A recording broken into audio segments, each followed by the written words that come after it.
I will start with Amitabh Mehta, who flew in yesterday from India to Geneva, where he was working with UNECE, and on also probably IP issues, as yesterday was World IP Day. And Amitabh is actually trained in energy and environment. He holds his MBA from the University of Cambridge, but he has been moving between the world, or moved away from the world of technology to the world of business, of finance, and is now working on finance institutions. He has advised and set up many foundations, and of course his long CV, which can be looked up not only at our website, but at his own website, is plentiful, and I would like to mention also that Amitabh speaks German. He has studied German in Vienna, so he does speak Viennese German.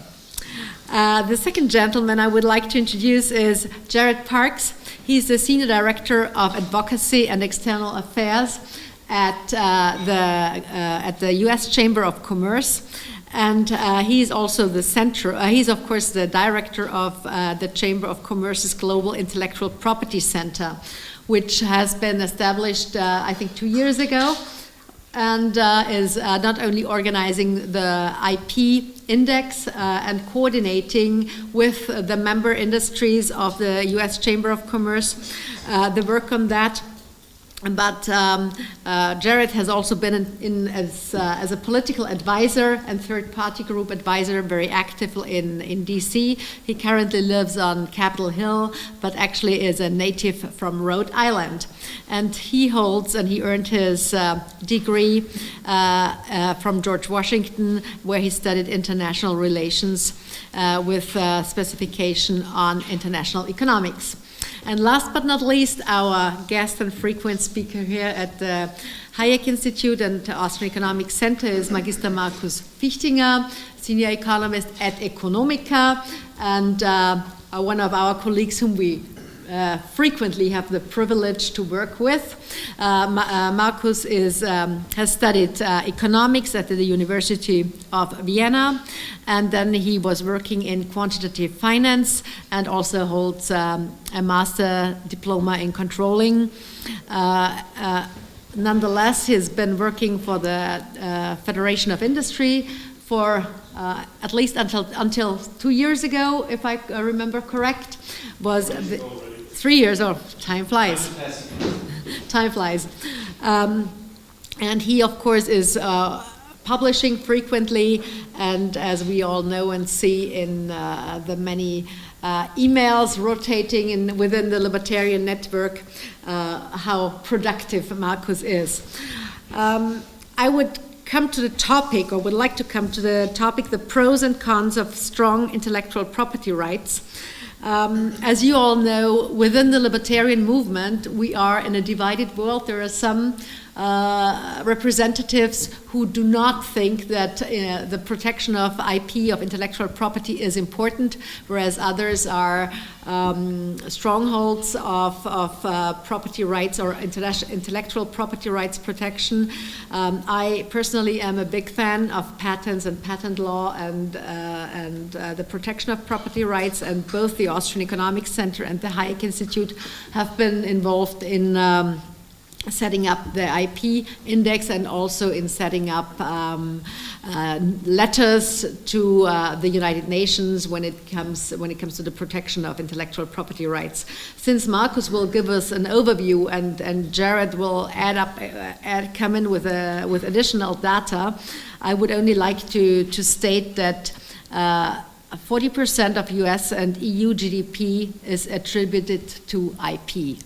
So I think these are numbers that we should look into detail. And without further ado, I would like to open the floor and give the word to Markus, who will provide us with an overlook. Thank you.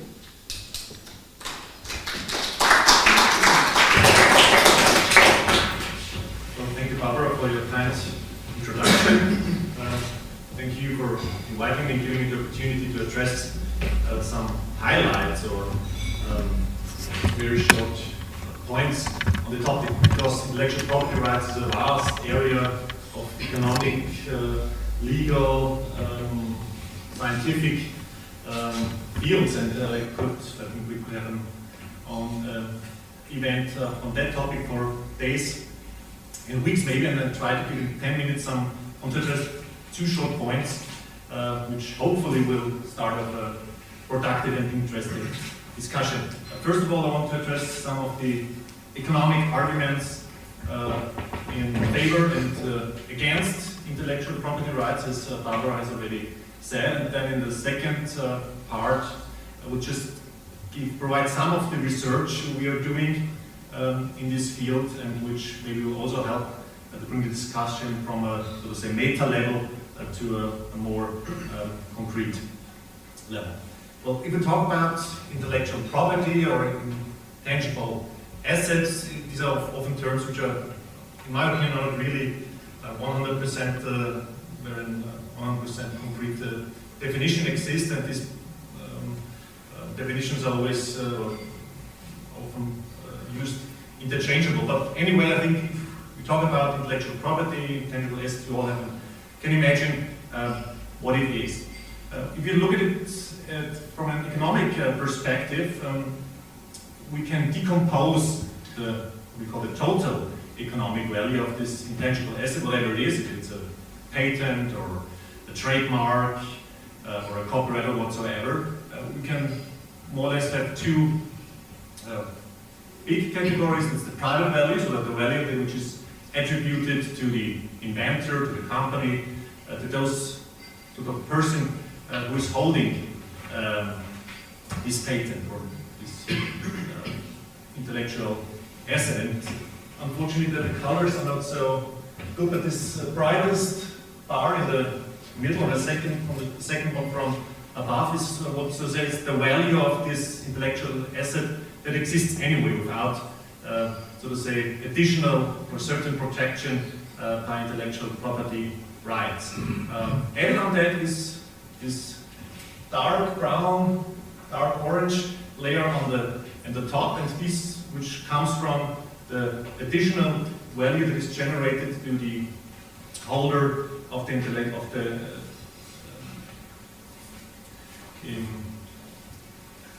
to the asset. This consists of the private value.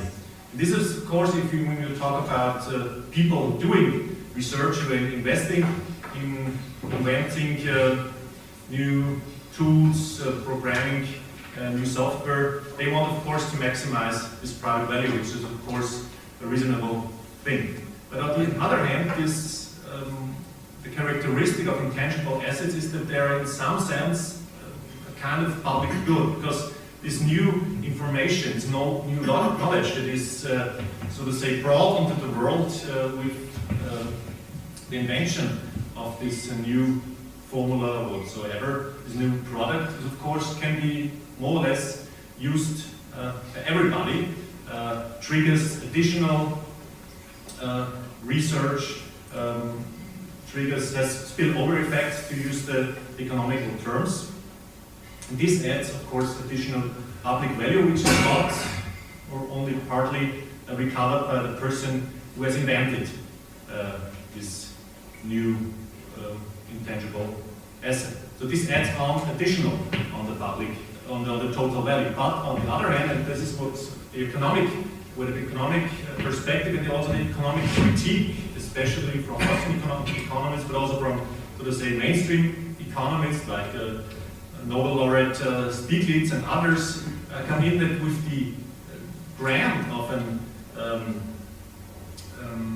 intellectual property right, you also restrict the use of this newly created knowledge. You, so to say, create a monopoly, at least a temporary monopoly for the person or the institution holding this asset. You incur additional costs on society by, of course, all these organizational restrictions, the costs that go with the legislation, of course, the administration of a patent or IP regulation. And of course, you also, in some sense, on one hand, you encourage investment for those who have a high probability to be the first mover to get the patent granted. But on the other hand, of course, you disincentivize R&D expenditures, because for all the people who come second, the one who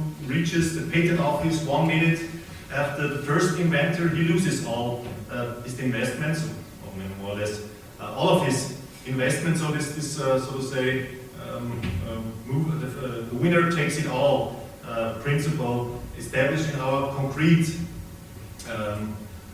institutional setting of IP rights. And so the question that, from an economic perspective, is interesting is our current system maximizing this column. Yeah? So do we get the maximum value, the total economic value? Is it really maximized? Are we on the efficient frontier in this field with our current system, or are the, so to say, negative impacts of IPR greater or bigger, larger than the especially private gains that we get from it? That is the question, that is the point of critique that we have with our with the existing IP system.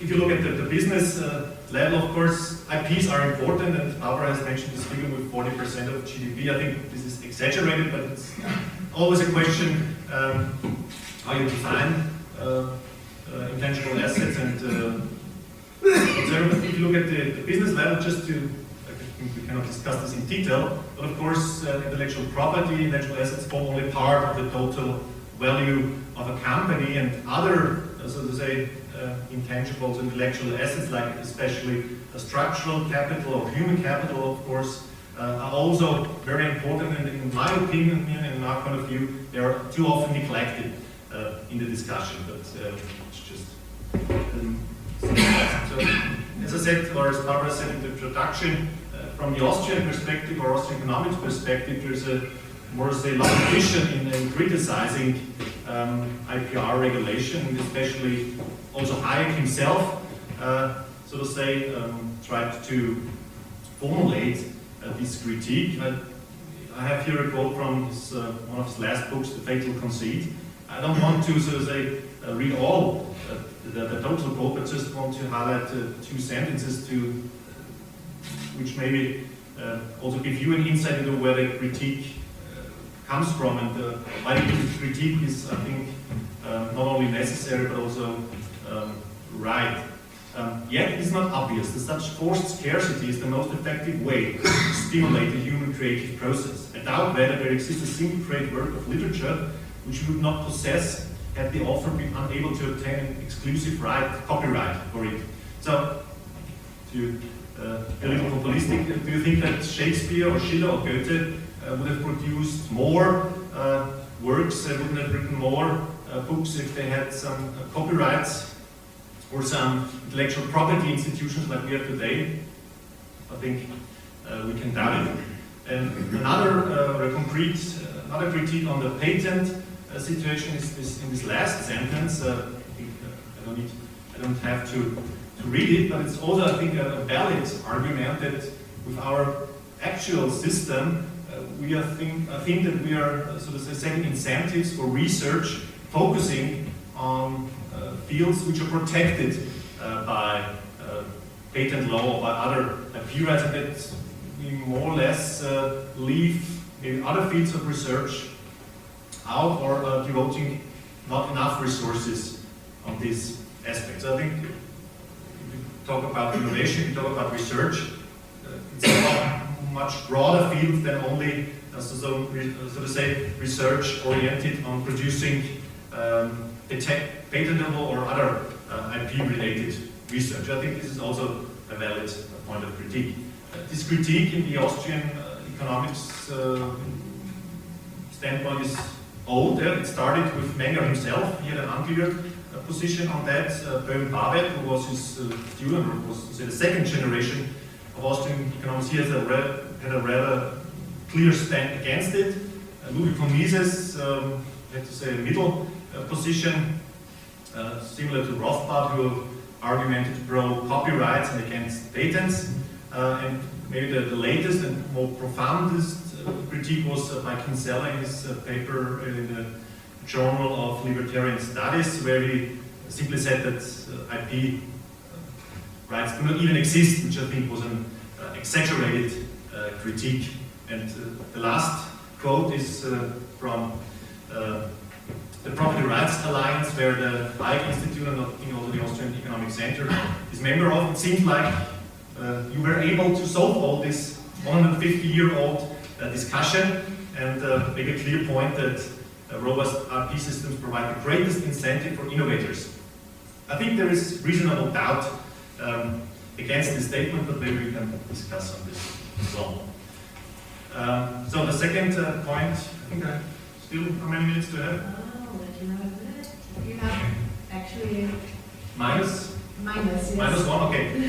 Just also for maybe for discussion, we talk about, so one of the values of having a good patent system is from a research perspective that we get a lot of data, a lot of valuable data. So that's another point maybe we can add on this column you have maybe in mind from my first slide, so that is another plus on it. But if you look at the data and if you look at the patent activity or technologies which are patented, we see that there's a large discrepancy between technology fields. We have this sort of say turned 90 degrees, this S-curve.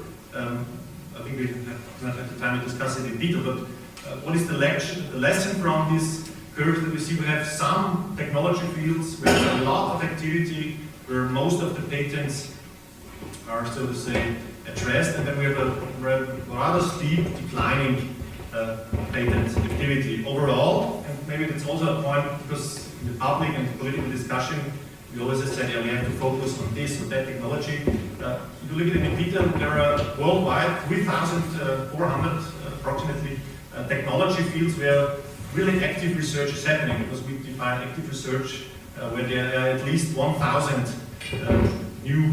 where at least 1,000 patent families for each technology field. So where there's really, so to say, some minimum threshold of activity. So research is a very broad field. If you look at, so to say, that's also at the dynamics of the patent activity. We have here the most, those activities with the largest growth in the last 10 years, so the number of new patents. So patents in these special technology fields tripled within the last 3 years. And also here you see that it's not only digitalization or new economy where the, so to say, most intense research is happening. We have additive manufacturing processes. We have lightning system. We have additive managing production systems. We have food, which is food industry and food research, which is rather relevant, and so on. Also computer-based technologies. So it's a very broad range where research is happening. And one last remark on Austria. I think that also in research and in sort of innovation, we have comparative advantages, not only in trade. So I think it's not really a meaningful political strategy to have every country in the world have its own Silicon Valley or something, but I think we have path dependence. And in Austria, old economy has a tradition, has an important economic role. And if you look at the innovation side, you can also see that, like for elevators or cellulose or rail systems and also food, there is the most intense research going on in terms of patent activity. So if we talk about innovation, we always, or I have the fear that we always focus on digitalization and, as I say, build the new Silicon Valley. I think research is a very much a broader topic, where a lot of technology fields are still to come and still will be able in the future to produce additional value, because in our research we think, and not only we, but also others, that of course patent activity is a leading indicator for future economic development. And I think that the old economy will still have a place in our economic development. So it's. Well, thank you very much, Markus. For a moment.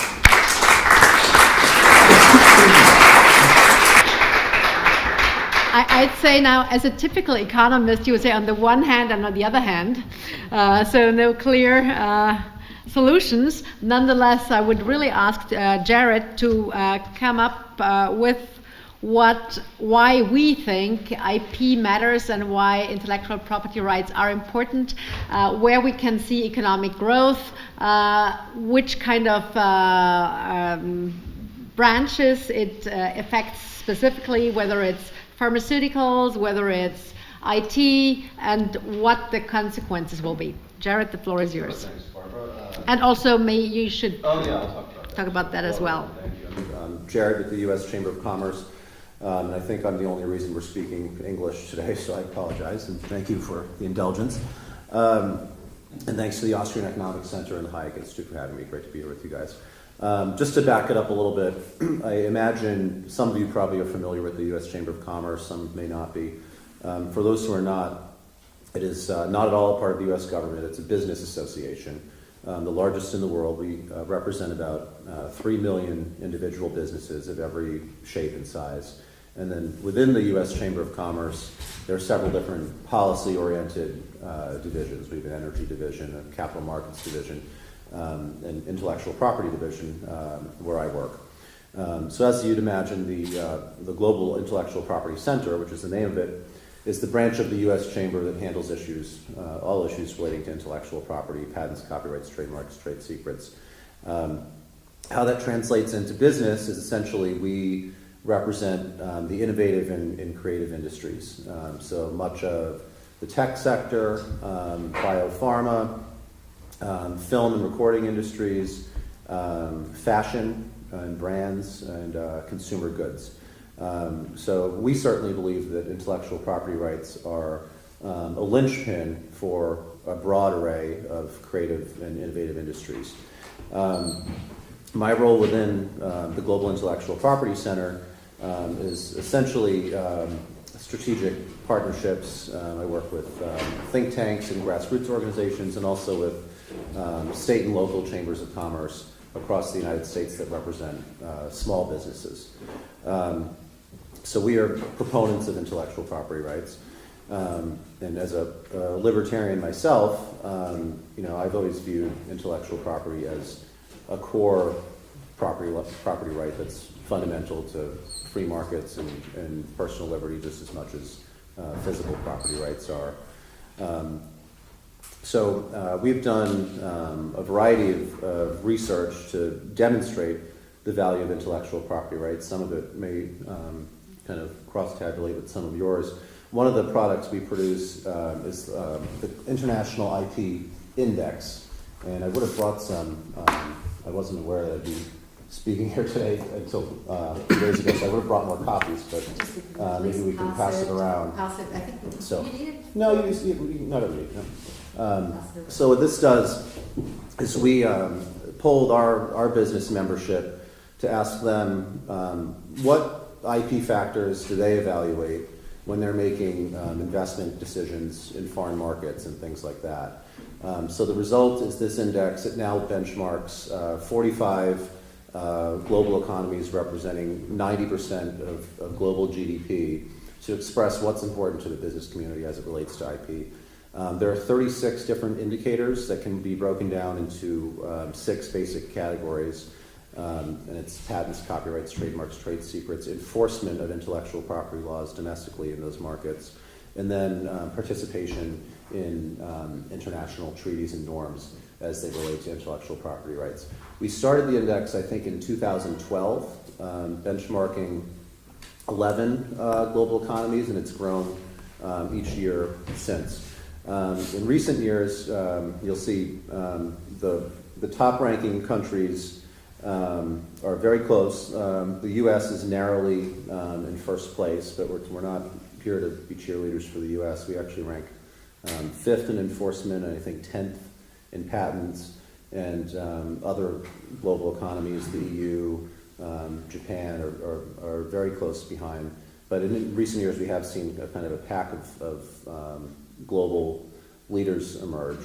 So I hope you all check it out. In the U.S., domestically, the U.S. Department of Commerce, which is the U.S. government agency, they recently released a study that showed in the U.S. Intellectual property rights, by their estimation, are responsible for 45 million American jobs, 40% of GDP, by their economists' estimation, and I think almost 3/4 of all U.S. exports. So to U.S. industry, the importance of intellectual property rights is crucial. We view it as a driver of innovation, a creator of jobs, and ultimately something that does benefit society at large through the innovations and creations that all of us benefit from, whether it be the next innovative medicine or the next movie that captures our hearts and minds. So look forward to the discussion today and to meeting all of you. Thank you for having me.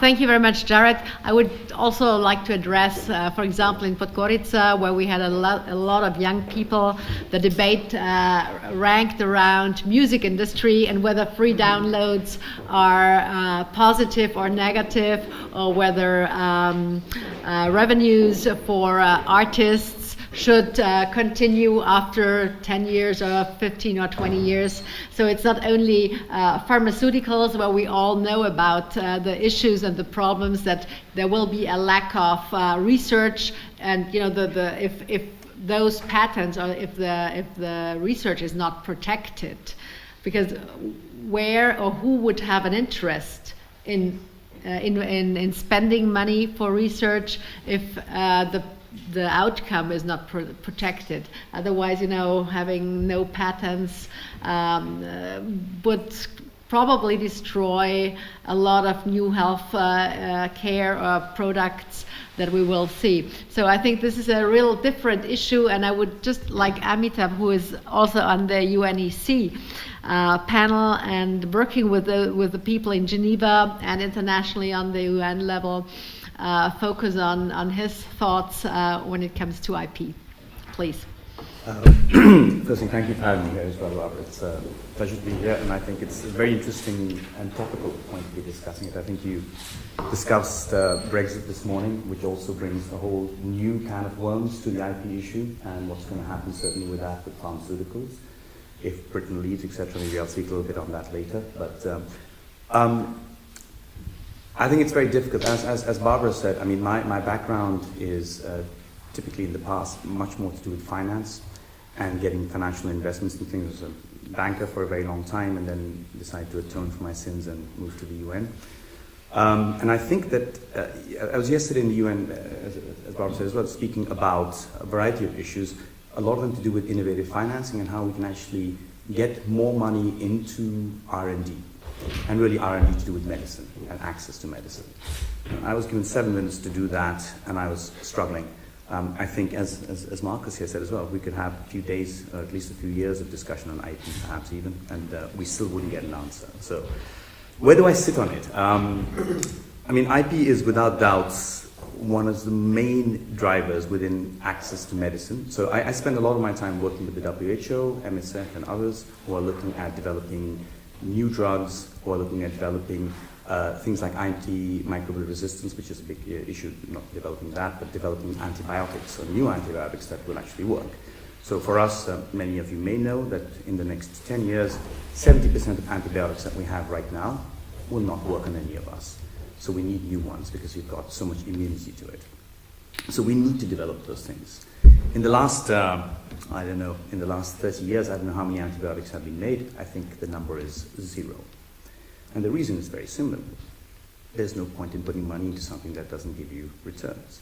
So I sit kind of in between, so where people will only invest money, and it's generally in the pharma world that I'll talk about because that kind of brings it into focus. Pharma industry will only invest in new drugs, etc., where there's a return to be made. And that too, it doesn't necessarily have to coincide anywhere with public health goods.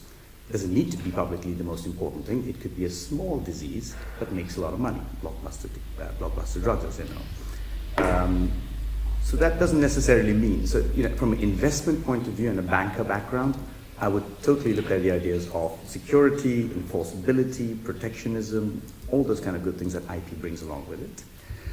But unfortunately, when you invest that kind of money, you want returns on that. And when you want returns on that, prices go high. And when prices go high, you cannot actually get access to it. So I'll give you an example of hepatitis C, which is very topical nowadays as well. Hepatitis C is actually a major disease, and it kills a lot of people globally, in Africa in particular.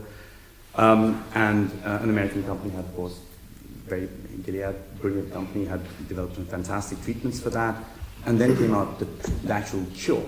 And the cost of the cure, which means it completely cures the thing, was around $84,000 for a 6-week course, and then it's finished.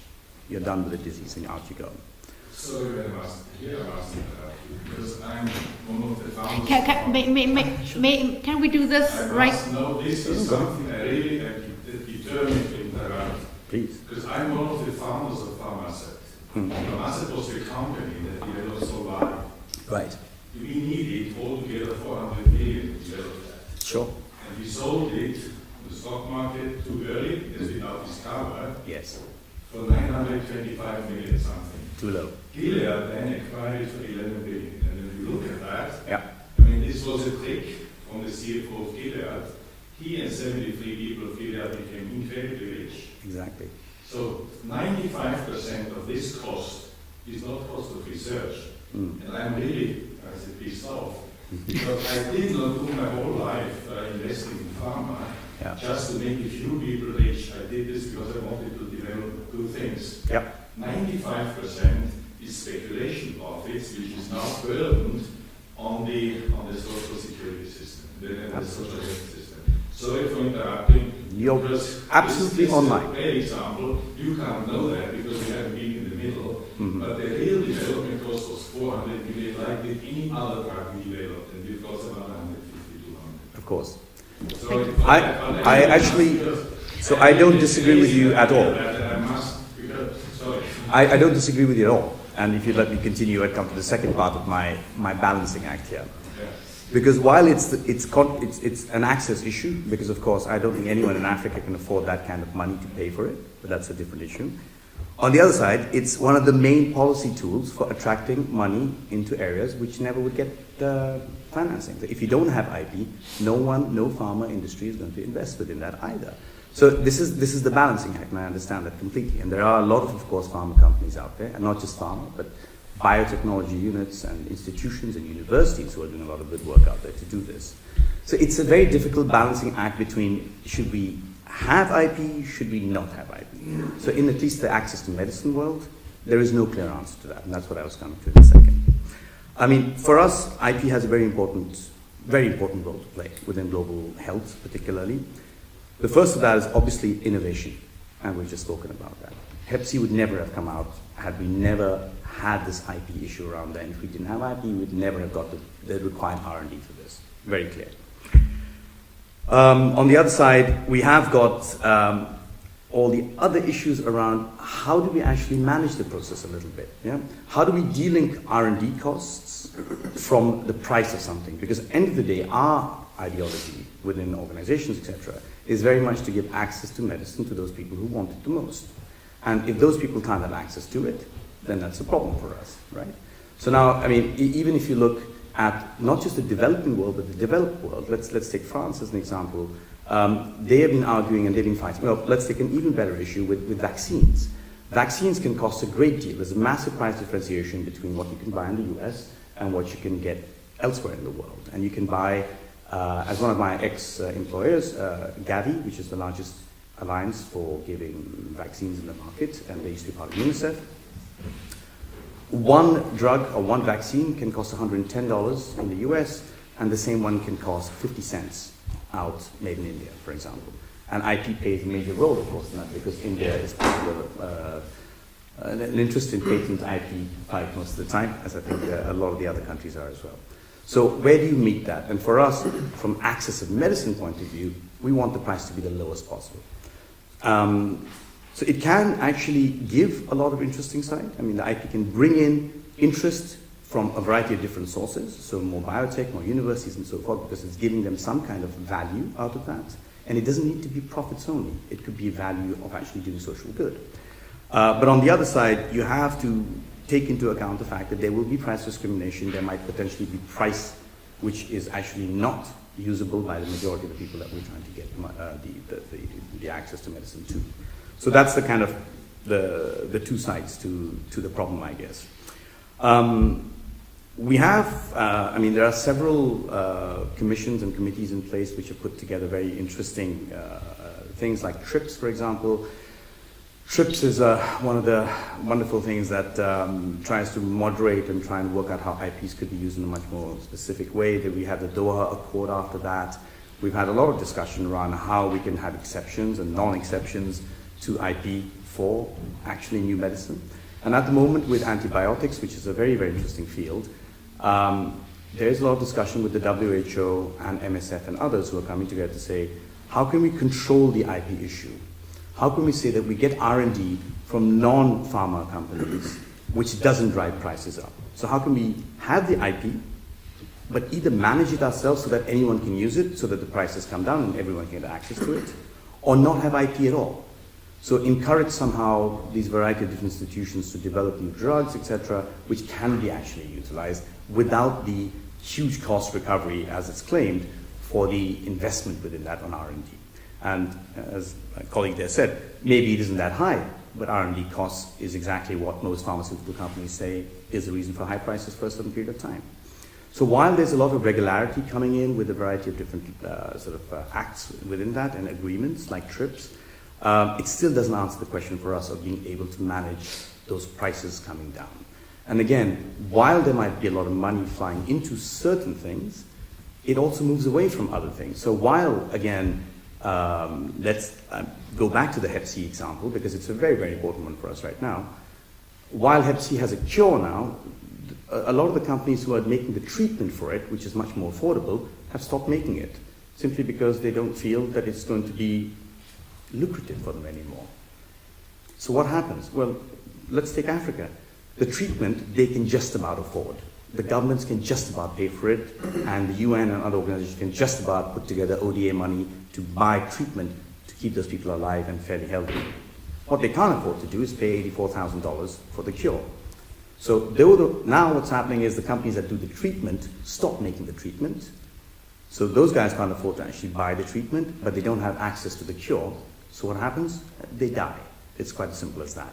So again, there's a very big difference between how you manage the IP process, and I think that there is a better understanding now that is coming between the pharma industry, certainly, the vaccine industry, as well as organizations to come together and say, listen, we can certainly have price differentiation. We have to understand that this is a commercial activity. Without commercial activity, it doesn't work because it'll just dry up, right? So now, encouragement has to come from different sources, finances have to come from different sources that don't encourage IP to be used as an issue for making prices much higher and allowing access to medicine to people who actually do need it. So there's your conundrum at the middle. I honestly, it's a very difficult place for someone who's in the financing world certainly to sit. I think that with the actual strength that IP brings, there is a lot of benefit to us, and there's a lot of benefit to the access of medicine side. At the same time, it really needs to be managed a lot better in collaboration with the pharma industry, with the vaccine, and the organizations to come together to say, okay, listen, yes, we will invest, but hey, we can manage to do price discrimination whereby everyone can have some amount of access, and at least cheaper access, and some degree of sort of, not just IP as a strong point, but also IP as voluntary allowances or voluntary licenses going out to countries where obviously affordability is not going to be there. And somewhere in the middle, everyone can have a win-win situation out of this. There is a possibility that we're doing that, and I think with institutions such as yours, I think they're working very hard to actually promote that view, because while corporates need to actually make money, they also understand that there is a social responsibility part of it, which actually benefits them very well. And so they are working very closely with that. And I think if you look at organizations such as Gavi and others, which is a PPP, where you've got the pharma industry sitting on the board along with the UN and the World Bank and others, I think this is being achieved fairly well, actually. So I think IP still has a lot to do in the future. I promised to mention in the beginning Brexit, just because I'm kind of from there, I suppose. But I think this is also going to bring a lot of interesting points if the UK does leave. UK, of course, in the last few years has been very, very strong on things like parallel imports and parallel exports, now even more so. How, if Britain actually leaves that, how's it going to affect the budgetary issues, certainly for the government that comes in, because of course that could raise prices of farmer goods very significantly.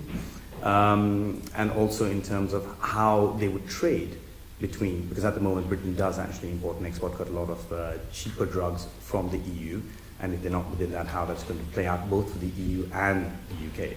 So that should be quite interesting and throws up a lot of new questions on IP and patents, certainly. So we grit our teeth and wonder what's going to happen with that, but fingers crossed, let's see. Hopefully that's a lot smarter approach to that, because it's to do with medicine and because it does affect people's lives.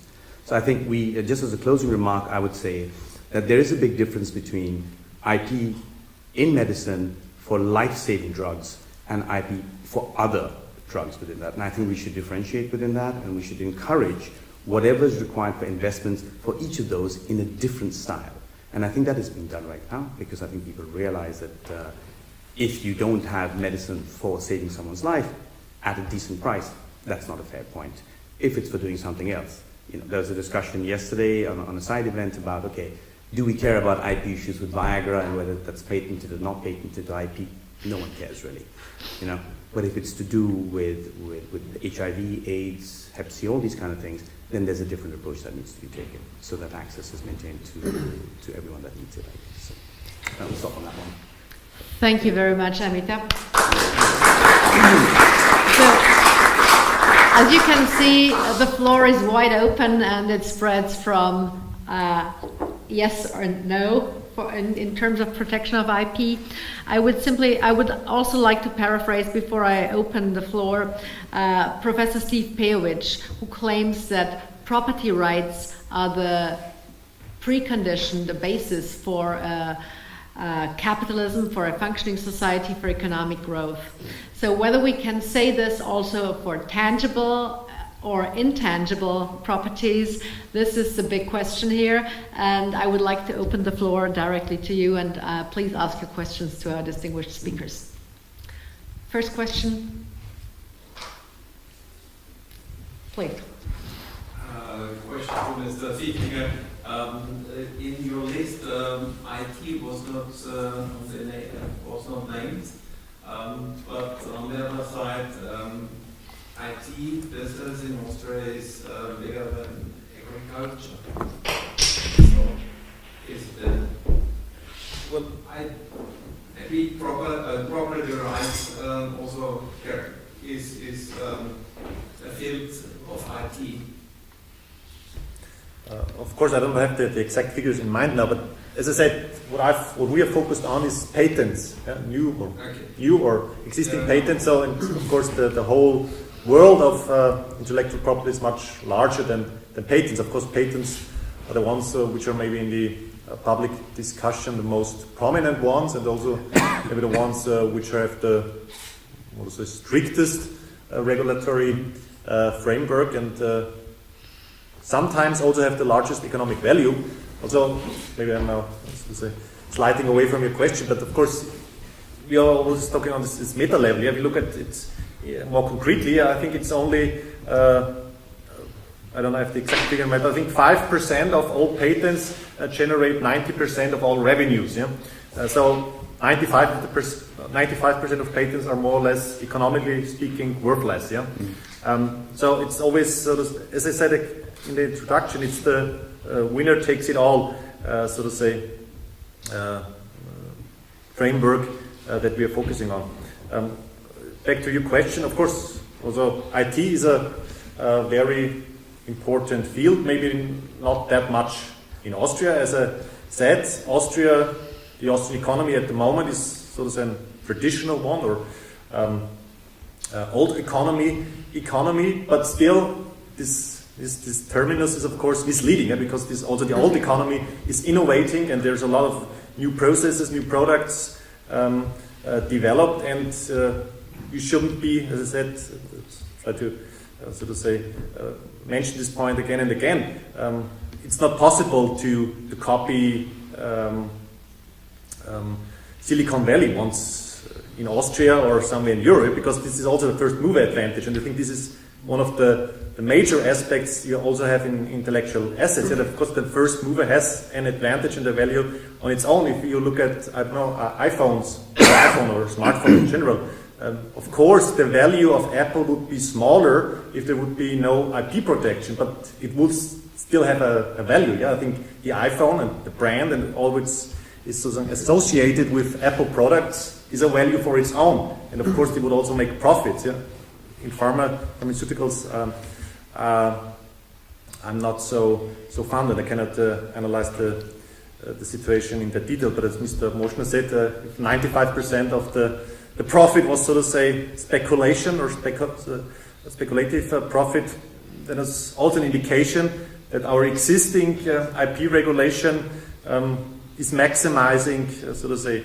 private profit, which is not per se bad, but if you look at it from an economic perspective, it might not be the best solution we have. And if it's about, so to say, covering the costs, I mean, I'm not in favor of government intervention, but if you have to have regulation and government intervention in these fields, and it's about, so to say, covering the costs of our R&D, then of course one could make the regulation, so to say, have intellectual property protected until the costs are refinanced with some, I don't know, additional financing costs, yeah, with, I don't know, 3, 5, 7% whatsoever return on it, but then the patent or whatever, the protection is, so to say, ceases to exist. So I think there are a lot of solutions and discussions we could have to prevent this, so to say, excessive profits on companies or investor sides. I agree with you. If I might just add one word to you. For me, IT, because you mentioned IT within that, and this is something that I think they're struggling a lot with in India as well, because of course it's a big sector for us. IT for me in many ways is similar to a vaccine industry in terms of IP. The reason is because vaccines are difficult to patent because they're live. You can patent the processes, but you can't patent the actual vaccine. And IT is a little bit like that, because any small change could potentially, depending on which country is looking at the patent, have an out to say, India, for example, is very loose on that and say, well, if you change it slightly, that's a totally new product that you're making. And a lot of other countries are doing that too. So I think that's why when something like IT, which is very malleable and changes very often, and especially with technology, it becomes very difficult from an IP perspective, I think, to knock it down and then hold it in one place. And there it's really, because, IP, of course we're discussing IP, but IP is only one part of the equation for a commercial activity. And certainly a very important part in certain cases and not so important in other places. So when it's taken in conjunction with something else, then really gets more secure from that perspective, I think. And I think with IT, it's specifically difficult to do that, simply because it can change just marginally, and then suddenly it's not Oracle, but it's Oracle Plus. And is Oracle Plus the same as Oracle or not? It's difficult to say. I think it would be a handicap for everyone in the IT industry if we have the patents. I agree. I actually do agree with that. Jared? Just a quick question for you, Marcus. I thought your presentation was very interesting. On the slide that showed the public value and the private value, I was just curious, and I'm sorry if I missed this, whether that takes into account a certain time snapshot, or once the innovation is no longer patented, is that value to the public taken into account in the chart as well? Well, this chart was just an illustration of the problem. Yeah. So that also these relations between the areas was not really based on real data. It was just illustrative to give an illustration of the problem and the discussion we should have on, so to say, how to maximize this column. Yeah? This aspect is, of course, not explicit but implicitly, of course, introduced in the or respected in the illustration. Thank you. There was a question in the back. Yeah, I have a question for Mr. Parks. It's a more philosophical question. So where do you view the basis of property and intellectual property? Because if someone in quotes steals it, you still have it, firstly.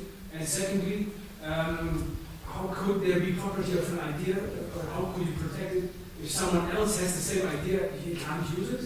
So this is... So intellectual property, at least in the U.S., it's a misconception that it protects an idea. It protects an idea that you have brought to market. So there's a difference there. I mean, and in the U.S., I mean, for us, it's a core constitutional right. It's in Article 1, Section 8 of our Constitution, and was actually taken from Europeans by our founding fathers. You know, it has its origins in British common law. But I think for me, personally as a libertarian and the group that I represent, there's a fundamental recognition of the right to the fruits of your labor, and I think that includes intellectual labor as well. And just because one can do something, it does not make it right for one to do something. So just because you can rip off a song online, it doesn't make it okay. That is a core. Art has value, and if we believe that art has value, then it shouldn't be free. I think there's, certainly in the U.S. and I think around the world, there's this whole culture of free being pushed, and I just fundamentally disagree with it. There are markets for everything, and once there is a market price determined, we should look into that. Next question. Dr. Moschner, please. First, I want to apologize again for my interruption, but this is something I'm really chewing on. I'm sure. It must have been I know the background of Gilead very well, actually. As you see, I really have a skin in this game. However, have you watched their share price over the last few days? Sorry? Have you watched their share price over the last few weeks, in fact? This gives me some... Makes you feel a little happier. Me too. And we are one of the reasons, because we developed a competing product which came to Inampa, which is a excellent supplement to ABV. It took 1.5 years longer, roughly the same amount, and then when it came to market, the price dropped dramatically. And this is the libertarian view of doing things. You can't really prevent this kind of things, but just throw some money after doing a competing product which is similar but different solution, which cannot be challenged on the IP side. But what I want is I must challenge you in the second point. So you made a difference between IP that is life-saving and not life-saving. For me as an investor, it doesn't really make a difference whether I invest money in something which makes your life better and nicer or is life-saving. And we have this one issue. Sorry, do you want to comment on that? No, I'm on the other side. I mean, I from a social point of view, I have to be very careful because while the majority of my life is spent in finance, and which is evil and all those kind of good things, the devil's job. Now that I am working with the UN a lot more, I guess I do understand, and I do get the point around this. That so I was at a forum in Africa, in Nairobi last year, end of last year, and there this issue came up about look, if we're going to have certain life-saving drugs and they disappear, how do we deal with that? And one of the reasons for that was Egypt. So Egypt, for those who don't know here, so Egypt obviously has been having a lot of turmoil and their currency has collapsed. Egypt imports, I think, something like 96% of all pharma. They make nothing. They just import it all in. So when the currency collapses, guess what? No one can afford whatever. So I think in general, pharma prices went up by 60%. And then just to be very smart, the government decided to put limitations on what could be imported to save the foreign currency that they had. So there you had the issue where it was a blanket across the board. And there you had people who were suffering from regular drugs, headache tablets, etc., Viagra. And then on the other side, you have people who were HIV treatments, the ARVs that were coming in, that were imported in, also had gone through the roof as well. And those are potentially life-saving drugs. So from the perspective of what I'm doing, not the investor, I understand the investor perspective because I've been the investor. But from a perspective of the social good part of it, I think it becomes very difficult not to argue that, listen, we need to make some kind of a difference. Now, I'm not saying within that, because my role within the MSF side that I'm working on right now is how to leverage funds from government and other entities to be able to make whole the investor. Because without the investor, there would be absolutely no drug in the first place. So how do we make that whole? So the discussion point is, let's not do the investor out of money. Let's put together something like a fund, or even if it's not a fund, then at least let's put together some kind of a mechanism whereby we say, listen, if you are developing this and you don't put the price that high, I promise, as the government or as the UN or whoever it is, the UN is let's see, just with Gavi, one entity, which is the largest vaccine entity, they are actually buying $10 billion over 5 years worth of vaccines. Now, this is already something that can encourage an investor on the other side, because all he says, listen, if you don't put your price this high, but you put your price a little bit lower, I guarantee you that I will buy all of this stuff from you. All that you can produce, I will buy from you. So there's a volume return that you're getting, and so you're losing the uncertainty of actually selling it to a certain number, maybe even increasing what you expect them to sell. So there are ways in which you can do that to make whole the investor on the other side. And this is what I meant by talking about coming together with the pharma industry, coming together with the investors to find a middle route. Because it's not impossible to do. It is certainly possible to do. You need to make sure that money still keeps coming in, and you need to make sure that this access is maintained. And there are many ways to do that. And innovative financing is really the mechanism by which I think this is going to happen in the future, because without that, neither are, it's cheaper. And the discussion again on vaccines comes back in, because a lot of vaccine manufacturers have just said, we're going to stop making vaccines because it's not worth it for me. So the polio ones, for example. So now we have IPV, earlier we had OPV. So the oral polio earlier, now we have the injectable one, right? So in the middle, there was a period when no one wanted to make OPV because IPV was coming in, so they wanted to shut it down because it wasn't actually profitable to them. As a commercial activity, I totally understand that. Why will I make something which is going to be sold at a loss, right? So then the government and the UN steps in and says, okay, listen, we have this amount of money. If you were to not make a loss and you make a 5% return, not a 10% return, would that be okay with you? Okay, so we'll do it. So then the make whole amount was coming from the coffers of a fund that was put together to basically make up the middle amount to make them keep continuing to make the OPV until IPV was fully functional. So there are ways to do these things in the middle, and I think that this is more and more going to be the way of the future, because if it's not, I think we will not have enough investments in drugs that we badly need. And there are new diseases coming out, there are existing diseases which are getting more and more dangerous. We hear about them all the time. Zika's and Ebola are just some of the names that come up, but there are really a lot. I mean, the organization that I keep talking about, the MSF guys, there's something called the Drugs for Neglected Diseases Initiative. They are constantly working on the new problems that are coming up. And then if you think about the fact that if 70% of antibiotics don't work on us anymore in the future, that means that when you go for getting your tooth fixed or you're going to get a small operation done or whatever, you could potentially die because the antibiotic may not work and you can get infection. So hell, we need to get investment in this area. And I cannot stand back and tell the pharma industry, you should put money into that rather than cancer because it's a social good. Well, I'm not a social organization, I'm a commercial organization. But if you want me to be social and commercial at the same time, help me come halfway somewhere. And that's exactly where the collaboration has to come together. And that's why PPPs have to come together, and that's why IP has to come together and discuss these kind of issues with all the stakeholders within that. And as much as possible, because I know it's not going to be easy, even with these various sort of agreements that we have in place. Even TRIPS, lots of countries are part of it, but there are exceptions. So if they can have exceptions to everything, then how is any commercial activity meant to happen on the back of that, even if it is to do with the social good? So it's a difficult equation, but it's not an impossible equation, and there are lots of examples of things that are being done right now that can actually help doing that. Again, with the French, with Hep C, again, the French have come out and they've had a massive discussion with Gilead because Gilead are frightened because they're not being able to sell anything because there are so many competitors in the market.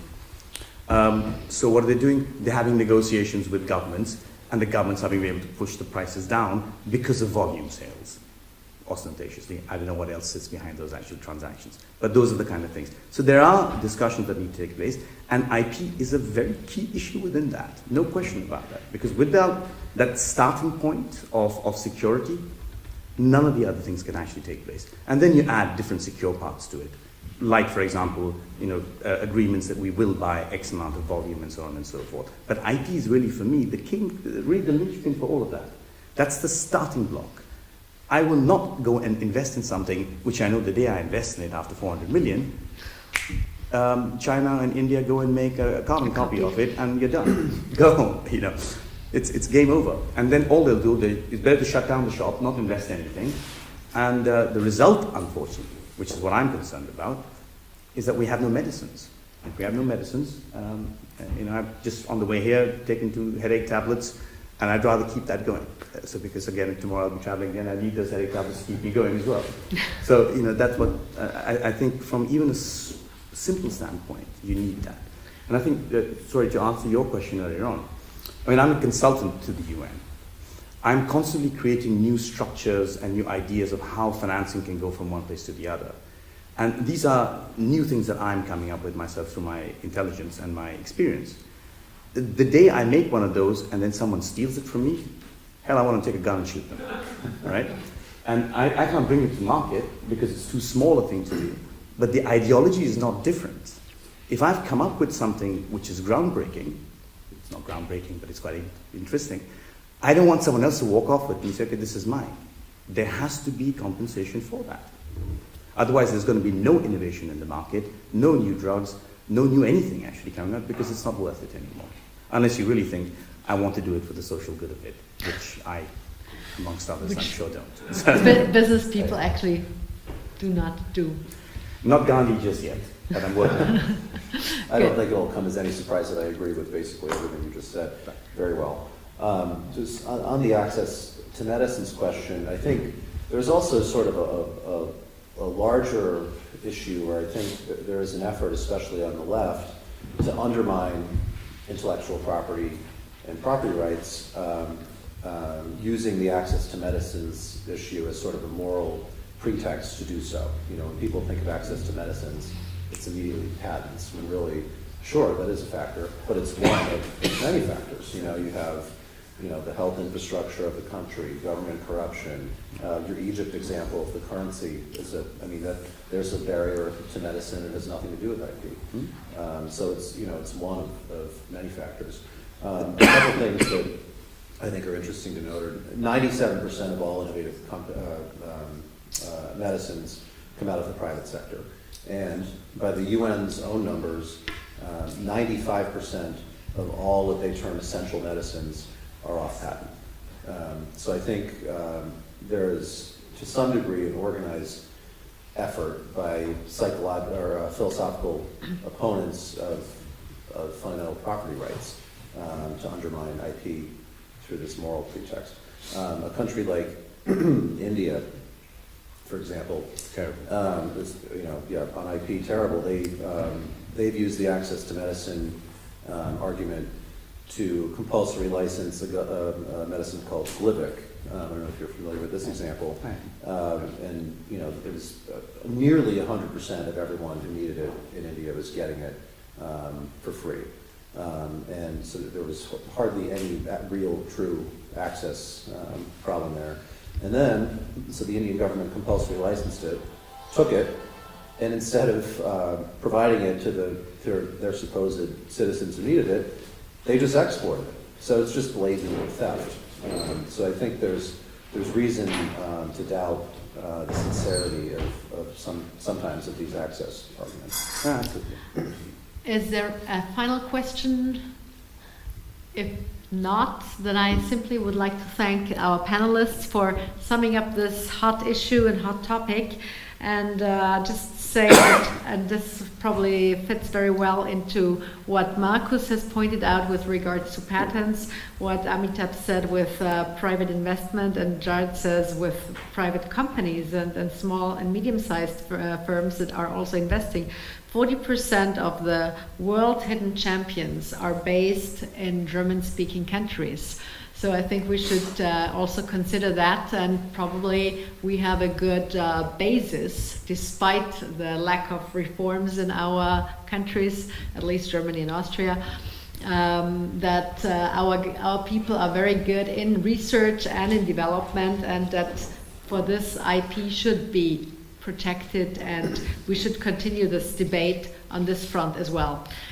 I would like to thank again also to you. Thank you for your questions, and we will see each other hopefully at our next event next Wednesday, Center Right Coalition meeting at 8 o'clock for breakfast, and we will have the Spanish ambassador talking about the chances and challenges, or actually challenges that the economy or that investors face these days in Spain.